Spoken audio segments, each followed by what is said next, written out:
This video is going to go through the 7 basic steps that will allow you to play any shot in the game of snooker exactly the way you aimed it. This is Break from Life.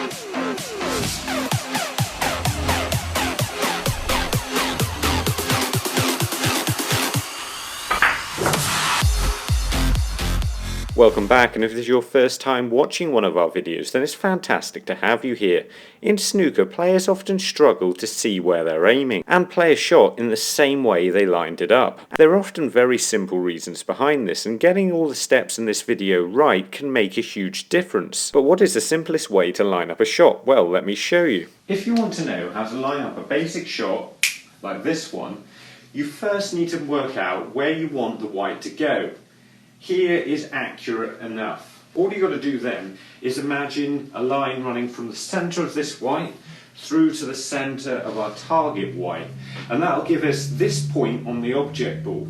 We can then just play our Q-tip straight through the centre of the white and through to the point on the object ball, and that should guarantee we pop this red.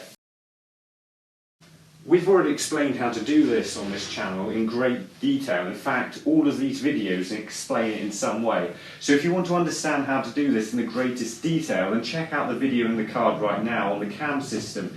It explains exactly how to line a shot up like this. This video is all about explaining the basics of what you need to focus on and what you need to practice in order for you to have the greatest success when you're lining up the shot.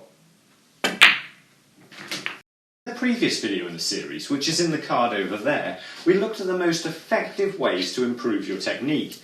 And this video looks to do exactly the same thing with the way you line up the shot.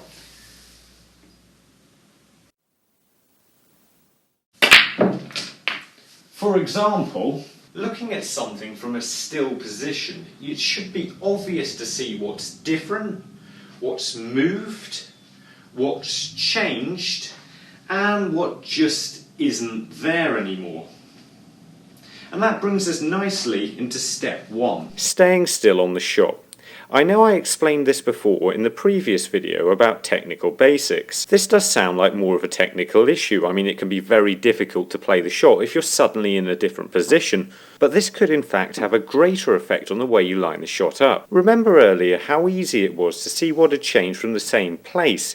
Well, that's not so simple from a different position, especially when I add in a distraction. So you may have noticed the pink's not there and the green and brown are the other way round, but did you also notice there's another red missing and the white's in fact the other side of the blue? Hopefully you did, because that wasn't anywhere near as difficult as I was expecting it to be. But have a look at how much I'm moving around here on all these shots I played. I thought I was staying completely still when I filmed it, but as you can see I'm actually wobbling around all over the place. Now your brain's quite good at blocking all of this out. But as you can see here, the more you're moving, the less easy it is to focus on the shot.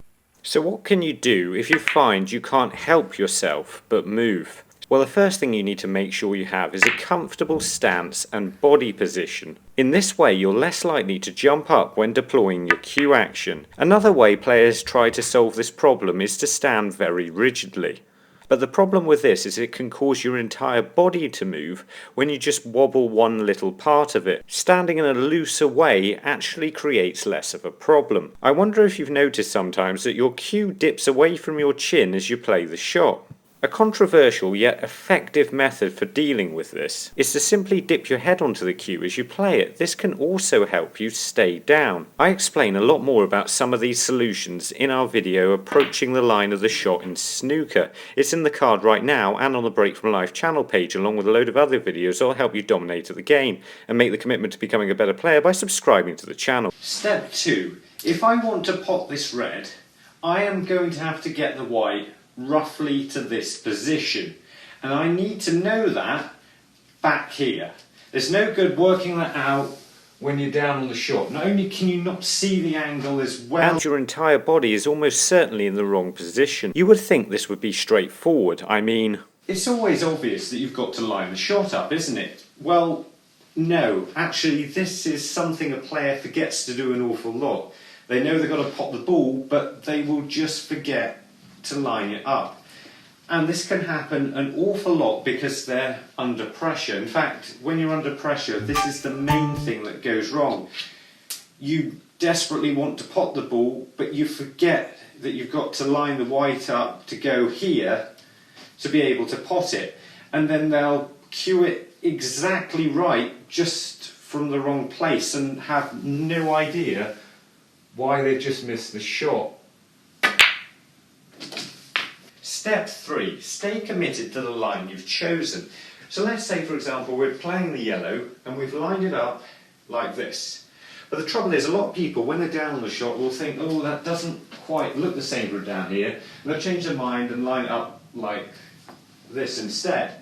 And the problem is, from looking at down on the shot, it doesn't look as obvious as when you're actually up from the table. If you're actually up from the table looking at somebody else's technique, you'll often notice that they're clearly going to miss the ball, but they can't see that on the shot. If you're on the shot, just try to get the cue ball to where you're aiming, and don't worry too much about external factors affecting where the yellow will go.